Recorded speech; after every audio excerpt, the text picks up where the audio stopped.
Legislature's Health and Human Services Committee unanimously approving a bill yesterday aimed at identifying human remains from unsolved murder and missing persons cases. The proposal requires the chief medical examiner to use forensic genealogy testing on the DNA of unidentified human remains within 45 days of possession of those remains.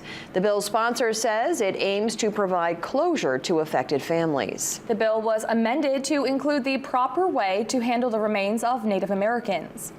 And there's a sliver of hope in this bill, and just the idea that we might be. Maine has a high per capita of missing people, so the idea that there's some missing folks potentially in our possession, and we could bring closure to those families. Could also maybe save resources when law enforcement goes and looks for these missing people.